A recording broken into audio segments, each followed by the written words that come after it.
Good evening and welcome back to OpenLine. We are talking about the MLS Stadium, which was approved by council members last week to build the stadium on the fairgrounds. But there are some opposition, and that is including the group Save Our Fairgrounds. We have the president to my left, Duane, and the attorney, Jim Roberts, for the lawsuit that's it is ongoing.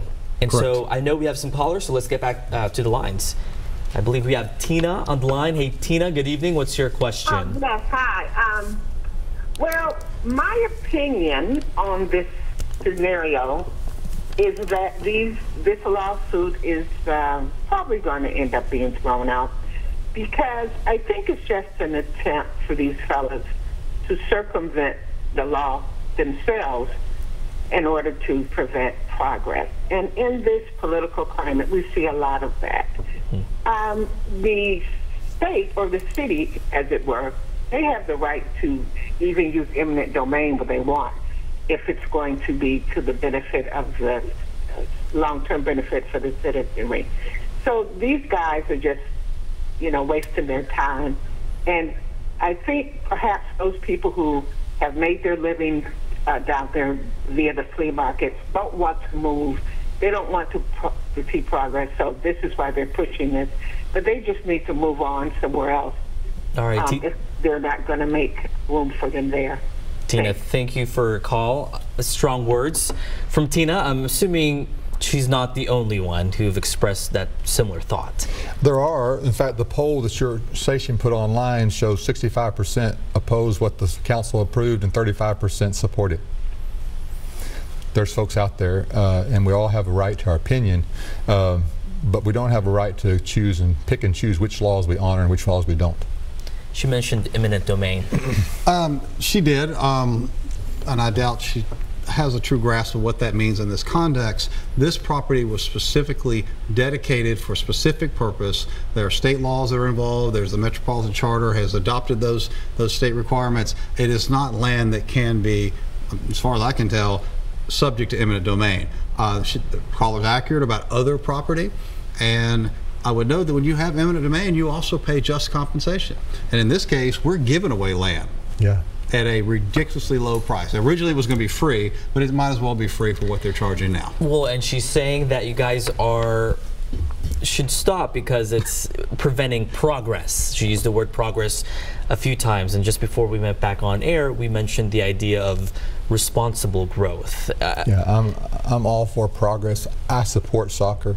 I opened 4 outdoor soccer fields in my district when I was serving as a council member, 3 indoor fields. I kicked the first ball in the indoor fields. I support soccer. It needs to be at the right location. Those fields I mentioned in my district were all done with private dollars, not a single tax dollar used for them. And I support progress and growth, but if you don't have responsible growth, you have a situation where it negatively impacts the community. And we have that drive home from, if you work downtown, have to drive across town between 3 o'clock and 6 o'clock any day of the week. That's as a result of growth. It's not responsible growth. And so we have to do that. And that's another impact of the neighborhood. The fact is, this proposal, according to traffic studies, will generate 11,000 additional road trips in the neighborhood around the fairgrounds. That's a 28% increase in traffic. How are neighbors going to get out of their house? If there's a soccer game, or if they're right now with a flea market, the traffic on Knowlesville Road backs up a mile, 2 miles on Knowlesville Road, just coming in. I've had, in fact, Councilman John Cooper said he took him over an hour to get onto the property, one of the last events he went to. So what would you say to people that, the stadium would help the economy for the city more so possibly than the flea markets? Well, that's an interesting statement. There's articles about stadiums that are sitting vacant right now. And so if the stadium works, yes, it's great. If it doesn't, who's on the hook? Well, ultimately the taxpayers. And let's be careful. The woman was speaking about progress.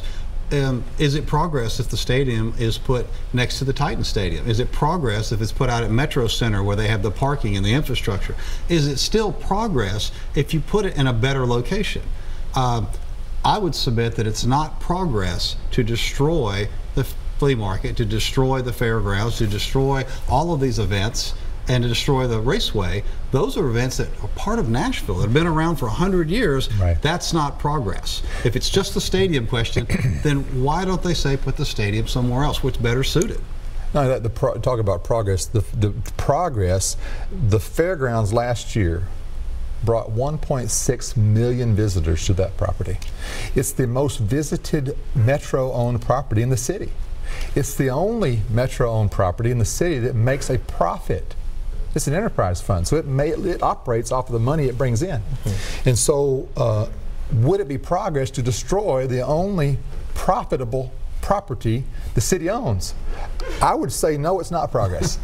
And so if not the fairgrounds, where do you suggest? I know we probably have talked about this before, but where would you rather see it? Well, there's been talk. There's 82 acres on Rosa Parks Boulevard, Metro Center. It's owned by the Parks Department. They've been playing recreational soccer on that property for over 20 years. It's 82 acres. It's level. So that's one option. It's protected by a levee. It wasn't flooded in 2010. Where they're proposing putting the new buildings at the fairgrounds was flooded in 2010. So they're putting new buildings in the floodplain. By the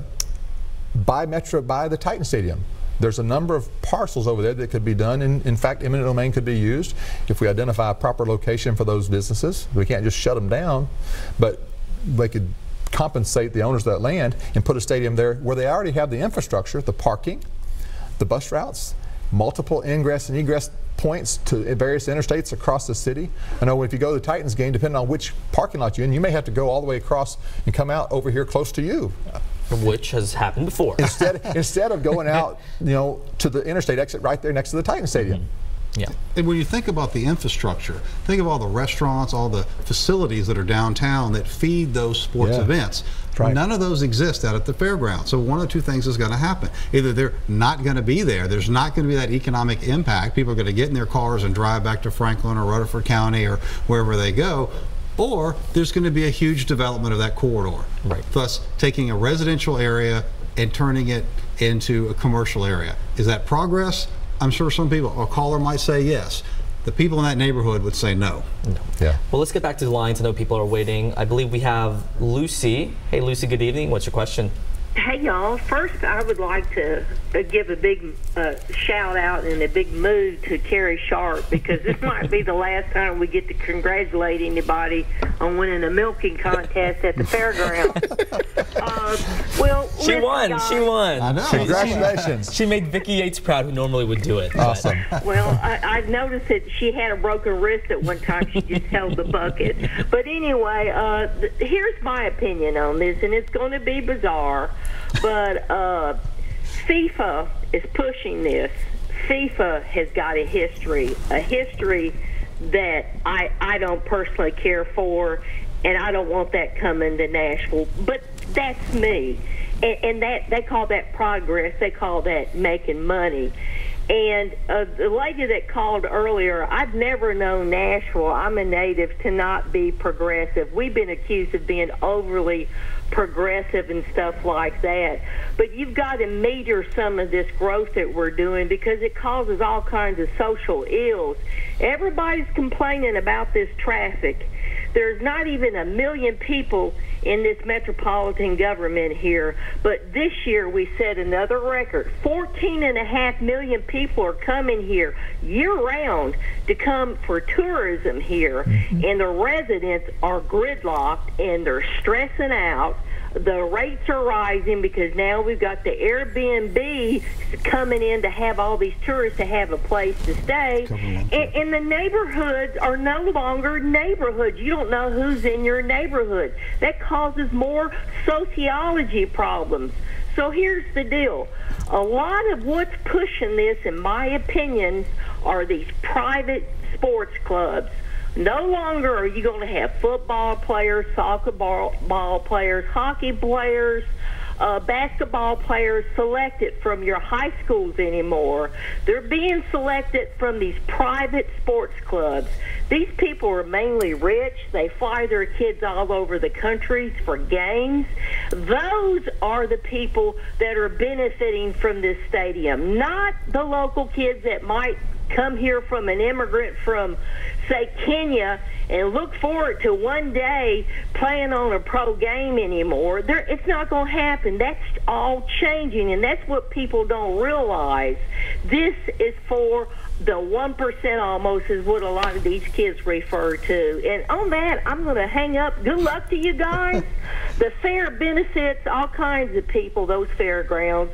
That's what it was intended to do, and I think now we've narrowed it down to just a few. Oh, and by the way, also, that city council down there, they don't answer to the taxpayers.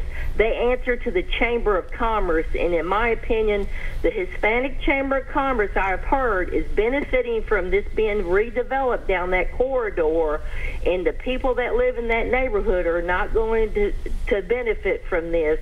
Somebody in Belgium that's investing in this is going to benefit. So let me shut up and hang up. All right. I have to say about that. Lucy, thank you for calling as always. Thanks. She unpacked a lot of things. Covered a lot of territory there.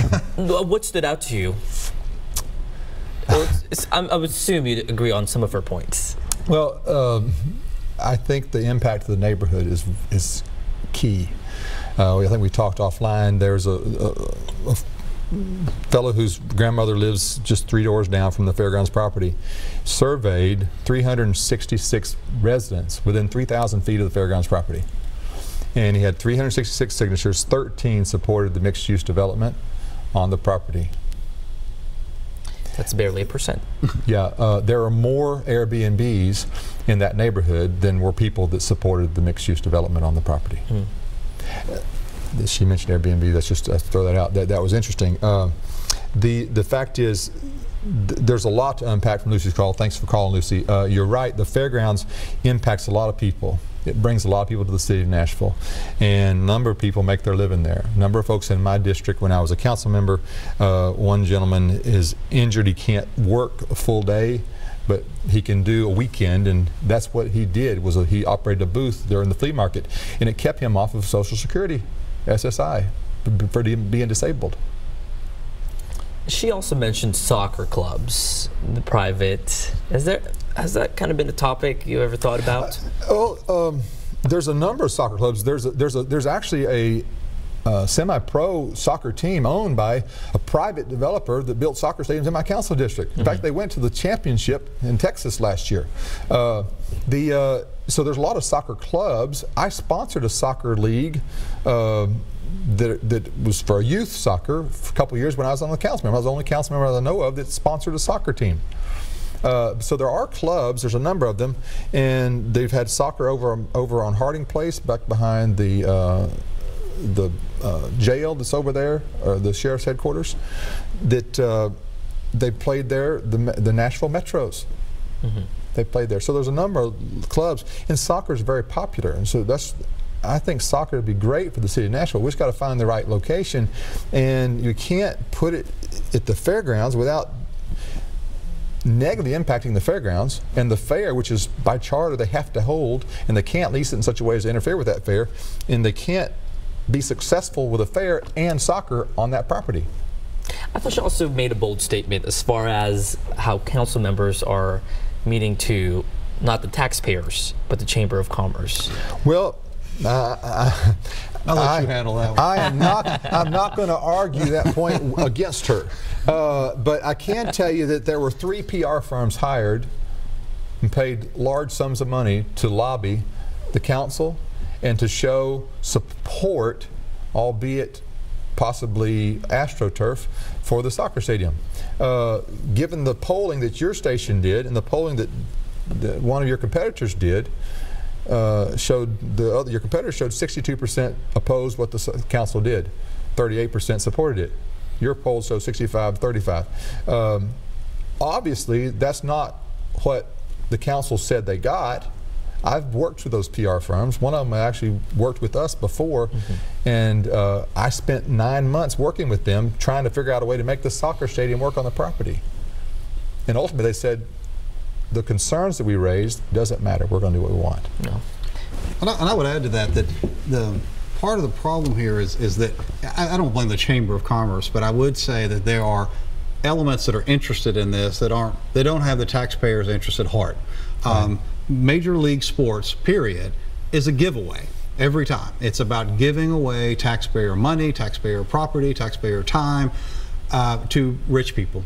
That's all it is. And it's never going to be any different. And the question is, do we want to get on board of that? We built a Titan Stadium with we were told that NFL would come, and they did. And we were also told that the stadium would be built to be able to house Major League Soccer games. It was built to that spec. And yet somehow MLS is too good to go play at the Titan Stadium, which is already built. You know, why don't they come here and play a couple of years there? And if they turn out to be an asset to our community, then maybe we'll spend $250 million building them a stadium somewhere. But let's make sure they're a success first before we give up part of our heritage. And it's a lot of money. All right, guys, I know we have some callers on the line still. We'll be back after the break.